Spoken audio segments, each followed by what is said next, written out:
ഈശോ മിശിഹായ്ക്ക് സ്തുതിയായിരിക്കട്ടെ. പ്രിയ സഹോദര സഹോദരി, നല്ല ഒരു പ്രഭാതം നിനക്കുണ്ടാകട്ടെ. ഈ ദിവസത്തിൽ ഈശോയുടെ സകലവിധ കൃപയും ശാന്തിയും സമാധാനമൊക്കെ നിന്നോട് കൂടെ ഉണ്ടാകട്ടെ. ഈശോയോട് നമ്മൾ ചേർന്ന് യാത്ര ചെയ്യാണ്. ഈ ചേർച്ചയിൽ, ഈ യാത്രയിൽ നമുക്കുണ്ടാകേണ്ട ഒരു ഉറപ്പ്, എൻ്റെ ജീവിതത്തിൽ എൻ്റെ കർത്താവ് ഇടപെടും എന്നുള്ളതാണ്. നീ ആത്മാർത്ഥമായിട്ടത് വിശ്വസിച്ചാൽ, നീ ആ ഒരു ചിന്ത ചങ്കോട് ചേർത്ത് പിടിച്ചാൽ, നിൻ്റെ കർത്താവ് നിൻ്റെ ജീവിതത്തിൽ ഇടപെട്ടിരിക്കും.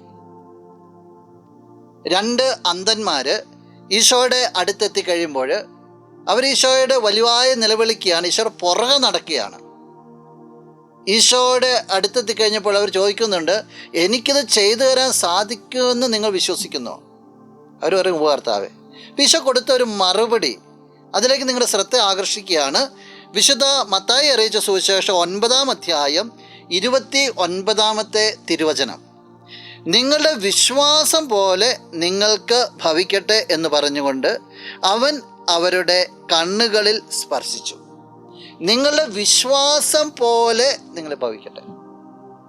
ഇപ്പം ശക്തി ഈശോയിൽ നിന്ന് പുറപ്പെട്ടത് അവരുടെ വിശ്വാസത്തിന് അനുസൃതമായി അവർക്ക് സൗഖ്യമുണ്ടായി. ഈ ഈശോ തന്നെയാണ്. സുഹൃത്തെ, നിൻ്റെ ജീവിതത്തിൽ കർത്താവ് ഇടപെടുന്നു എന്ന് വിശ്വസിച്ചേ നീ സൗഖ്യം അനുഭവിക്കും, നീ സന്തോഷം അനുഭവിക്കും, നിൻ്റെ എല്ലാ മേഖലകളും നീ ഉയർച്ച അനുഭവിക്കും. അത് നിനക്ക് സാധിക്കട്ടെ.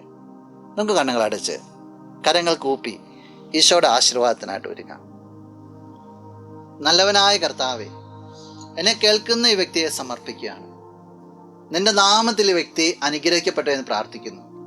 ജീവിതത്തിൽ എന്ത് പ്രതിസന്ധി ഉണ്ടെങ്കിലും നീ ഇടപെടുമെന്ന്, നിനക്ക് തീർക്കാവുന്നതേ ഉള്ളൂ എന്നുള്ളൊരു ബോധ്യം, ആ ആഴമേറിയ ബോധ്യത്തോടു കൂടി, വിശ്വാസത്തോടു കൂടി നിന്നെ ആശ്രയിക്കുവാനുള്ള ഒരു ഉറപ്പ്, ഒരു ചൈതന്യം ഈ വ്യക്തിക്ക് നീ പ്രത്യേകമായിട്ട് നൽകണമേ.